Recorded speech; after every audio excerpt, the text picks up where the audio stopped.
who emerged as the best teacher. Not just a teacher. Yeah, he emerged the best teacher sometime last year. And again this year. So it's like a double honor for this person. I was forced to ask how, what happened? How did you do it? You know, and he said it just happened. But it's not my position to discuss that today. We're being joined by Taiwo Shoyinka, best teacher in Nigeria. And it's such an honor to have the best teacher in Nigeria. But let me quickly say this, that this entire conversation is dedicated to every teacher out there, whether you're winning as the best teacher or not. Just know that today we just want to recognize teachers, because teachers, to be honest, you know, they deserve every flowers we can give them out there today.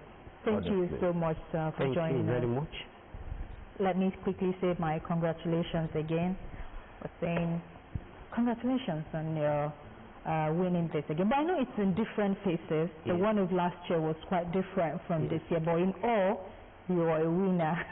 That's all that really matters. But let's talk about, you know, what this particular one you won this year. What's it about? Oh, thank you very much.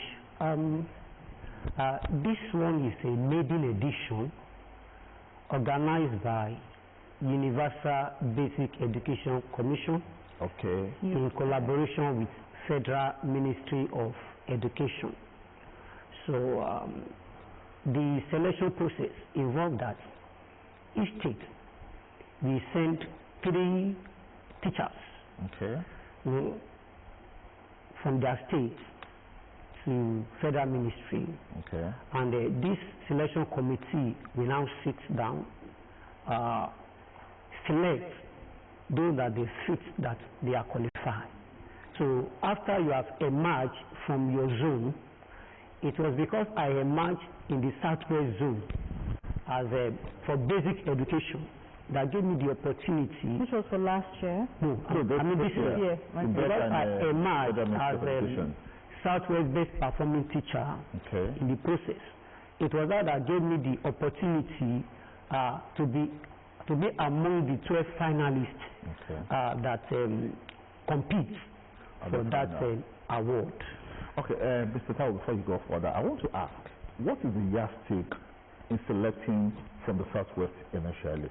Is it based on the subject that you teach, or what? All right, thank you very much. Issue of subject that is being taught is also part of it, because broadly we are assessed based on classroom evaluation. And not only that, we wrote a test, 5-page test, that the questions have been structured, that some of the questions that you have to write essay like 250 words, maximum of 100, 200, and so on like that. All the 12 finalists that were involved, selected across the 6 political zones in Nigeria. So after that, we had an oral interview, and then we also have a teaching practice, you know, supervised by the selection committee. So these are the processes that were involved before the final selection. And so when you get there and you find yourself among the 12 finalists, how did you feel?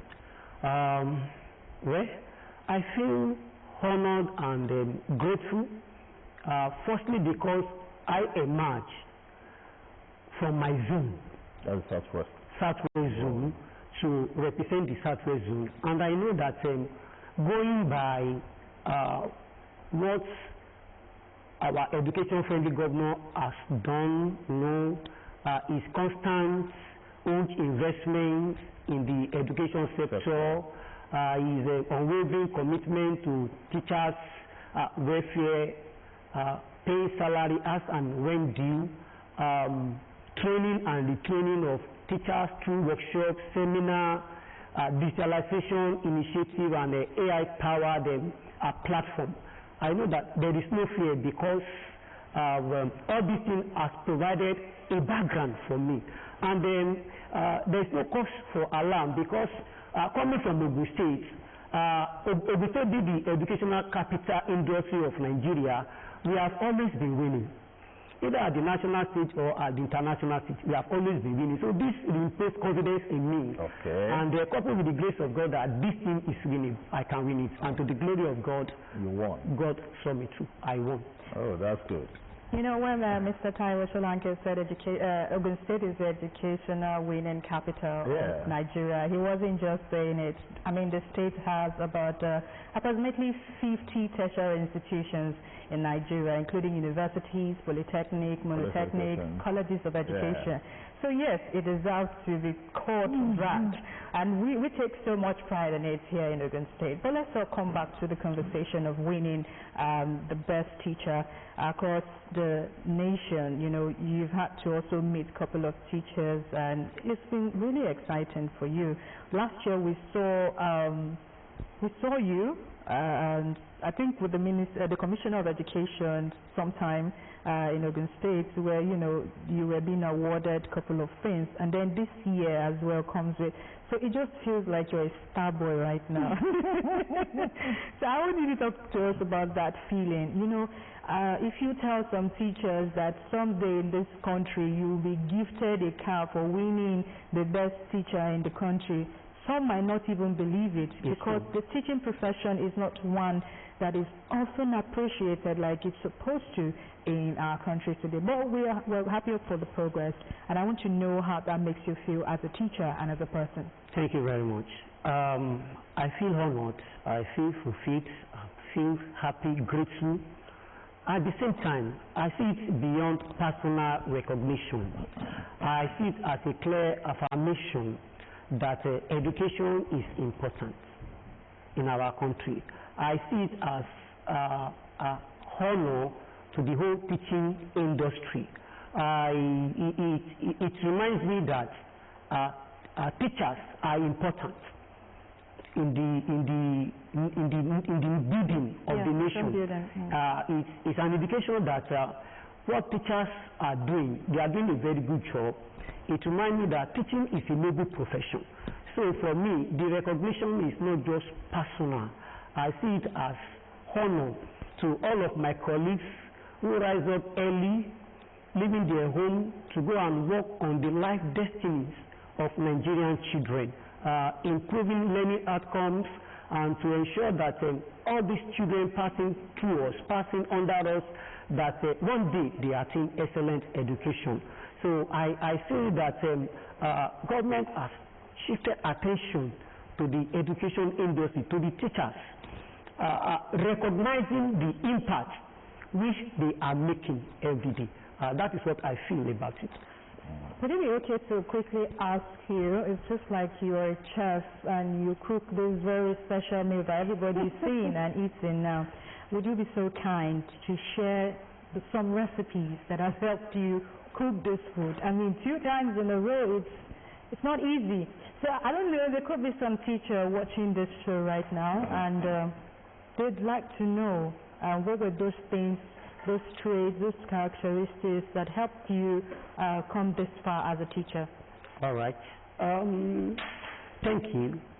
What has helped me thus far is my passion for the job, my dedication, commitment, my consistency.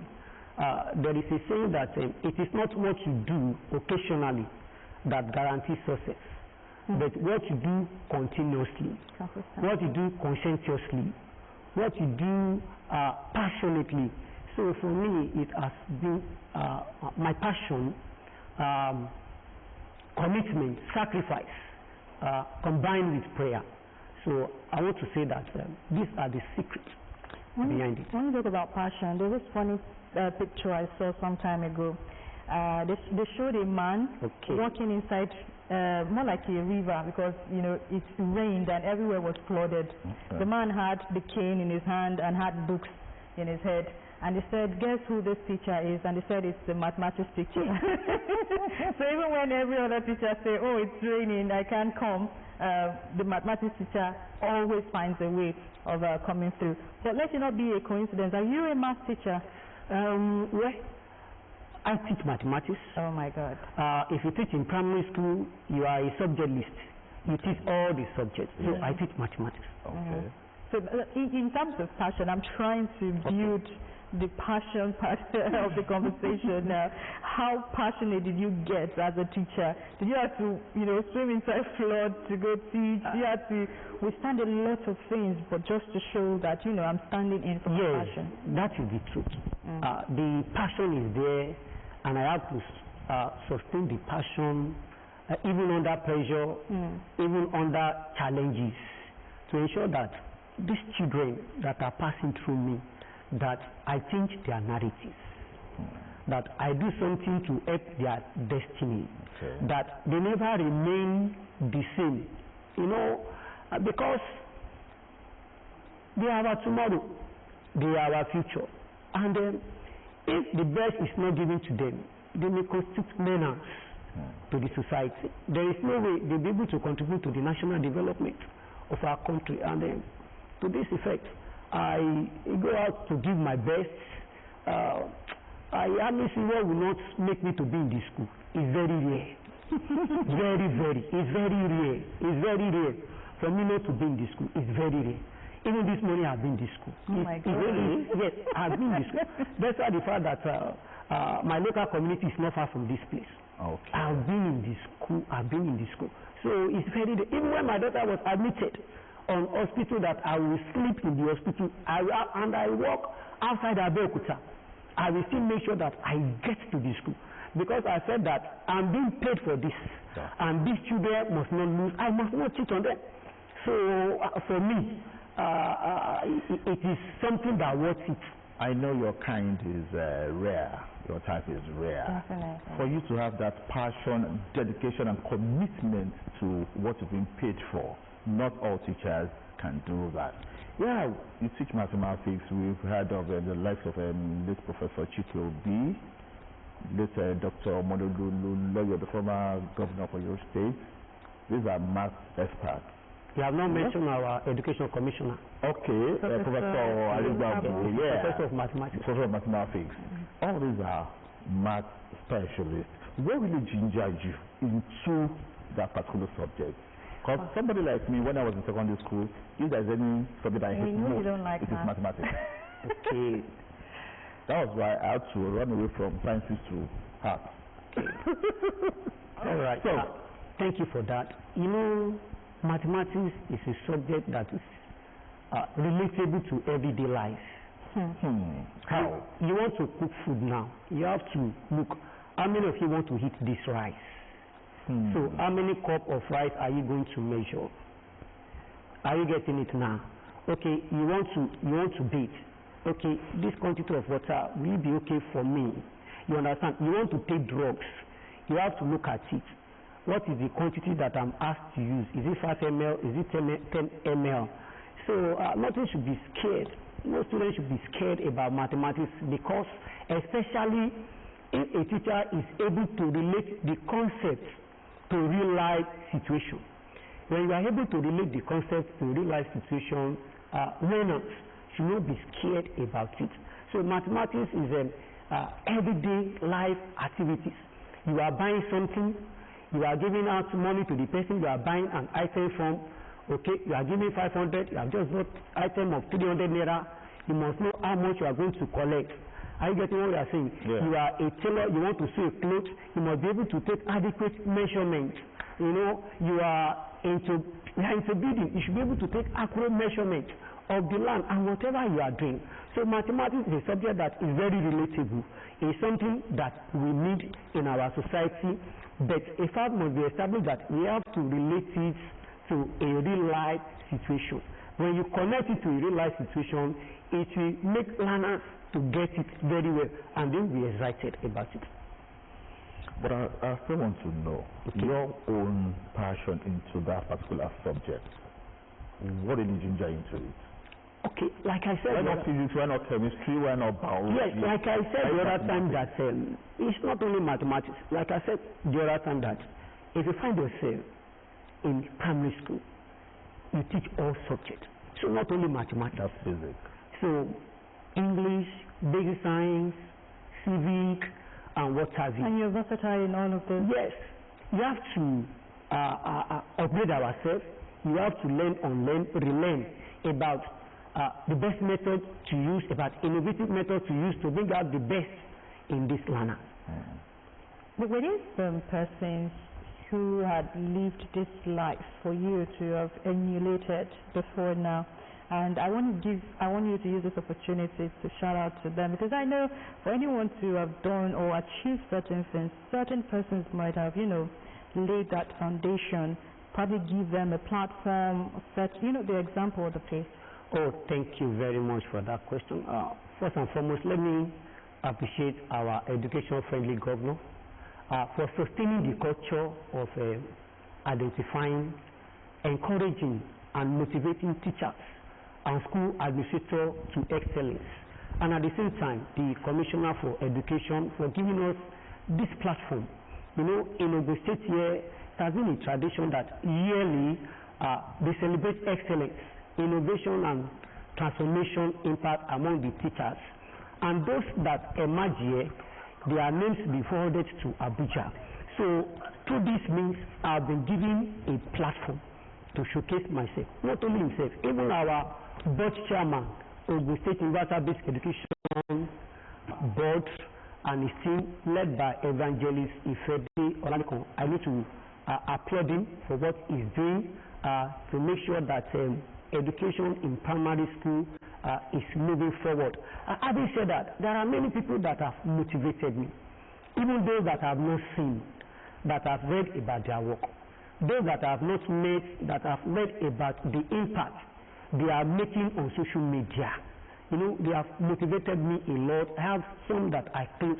So if I begin to mention names here, I will not be able to exhaust the list, and I don't want to leave anyone behind. There are many of them who are giving me their shoulder to climb, and honestly, I want to appreciate them for what they have done. Okay, Mr. Solanke, on a final note, today is Cultural Day. Yes. What impact is this Cultural Day having on our education? Oh, thank you very much. I love that question. In this part of the world, we believe so much in culture. Even when you are well read, even when you are learned, and you are not cultured, your value will be cheapened. That is just the truth. Your value will be cheapened. And you carry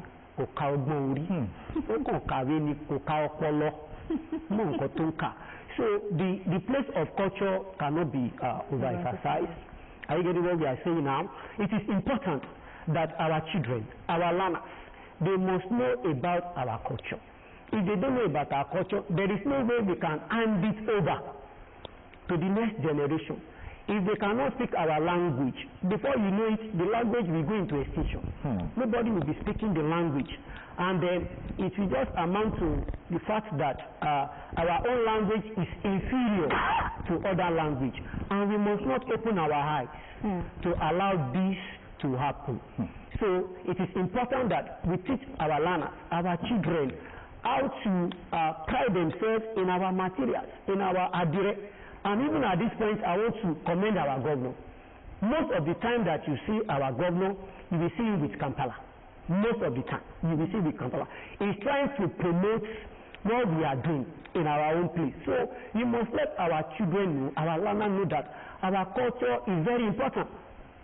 They must know how to enrich their language using proverbs.